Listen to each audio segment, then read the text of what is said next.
Cette vidéo est consacrée à la démonstration de la réconciliation bancaire, donc la connexion de votre banque avec votre dossier.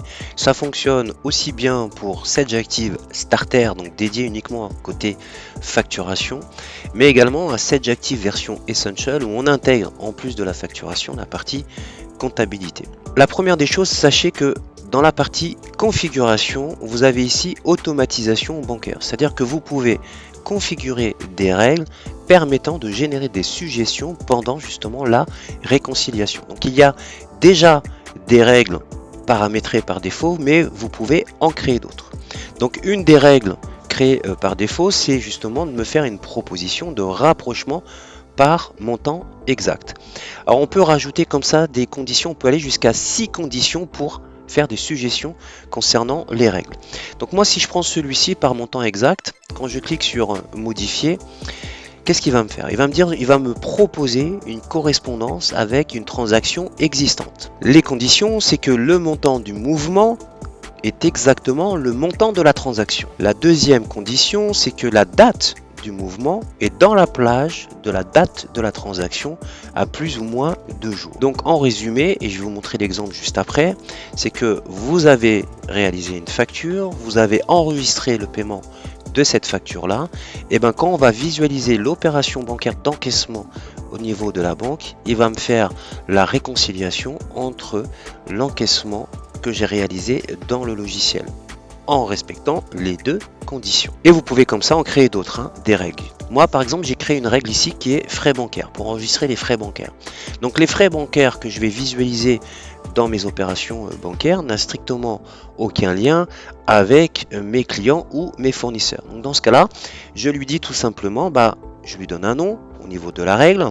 Je veux dire que tu me proposes une nouvelle transaction qui n'est pas liée à un tiers, ni à un client, ni un fournisseur. Et pour ça, je peux déterminer donc encore une fois des conditions pour appliquer cette règle. Moi j'ai fait une condition, c'est que la description du mouvement contient, et je lui ai mis une valeur. Et surtout que tu l'enregistres dans un compte d'attente. Mais après vous pouvez lui dire de l'enregistrer dans n'importe quel compte. Donc voilà, au niveau des règles, n'hésitez pas à y aller si vous souhaitez vraiment automatiser un maximum de choses, surtout qui vous proposent des réconciliations de manière automatique. Vous allez voir quand on se connecte à la banque.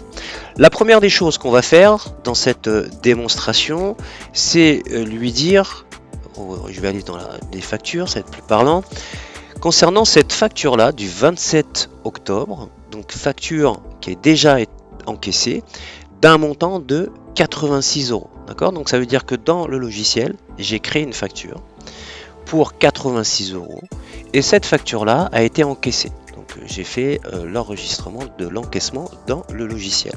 Donc maintenant, ce que je souhaite faire, c'est faire la réconciliation avec mes opérations bancaires. Donc pour ça, je vais dans la partie banque et mouvement bancaire. Donc là, le logiciel va m'afficher les mouvements bancaires. Vous pouvez faire des filtres en fonction des dates.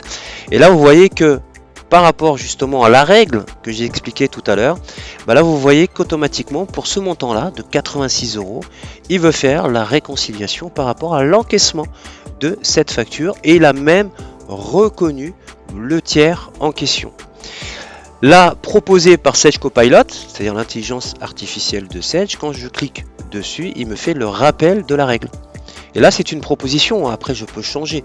Mais lui, il m'a fait gagner du temps parce qu'il sait que ça correspond à tel tiers par rapport à l'encaissement et surtout par rapport aux règles. La première règle, premier champ, c'est que le montant du mouvement est exactement le montant de la transaction. Facture de 86 €, transaction encaissée de 86 €. Et enfin, que la date du mouvement est exactement la date de transaction. Date du mouvement de novembre, enregistrement de l'encaissement dans Sage Active de novembre. Donc tout correspond. Donc c'est pour ça qu'il me fait cette proposition là. Donc là tout simplement je fais réconcilier. Et voilà, il a fait la réconciliation et l'opération disparaît. Rappelez-vous, j'ai fait également une autre opération pour enregistrer les frais bancaires. Vous vous rappelez? Et bien là regardez, il a appliqué la condition également, qui est là. Quand je clique sur Sage Copilot, il me dit proposition d'une nouvelle transaction non liée à un tiers. La description du mouvement, c'est contient une valeur et tu me le mets dans le compte d'attente. Donc pour ça, ça n'a aucun lien avec mes factures, mais c'est une opération bancaire. Et quand je fais réconcilier, automatiquement, il va me proposer justement l'opération en question. Donc là, c'est dans le compte d'attente pour le montant en question.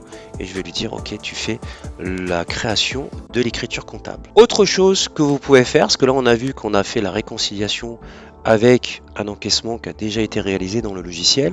Mais maintenant, si on prend l'exemple d'une facture donc qui a été envoyée au client mais qui n'est toujours pas réglée, et je vais prendre cette facture là, donc cette facture qui date du 20 octobre pour un montant de 110 euros. Donc je n'ai pas encore enregistré l'encaissement de cette facture là. Ce que je vais faire moi plutôt, c'est que je vais utiliser la connexion avec la banque pour enregistrer le paiement de la facture. Donc lui, ce qu'il va faire, c'est que automatiquement, quand je vais faire la réconciliation, il va me créer l'encaissement de cette facture là, donc elle passera à payer, et en plus il va me faire le lettrage.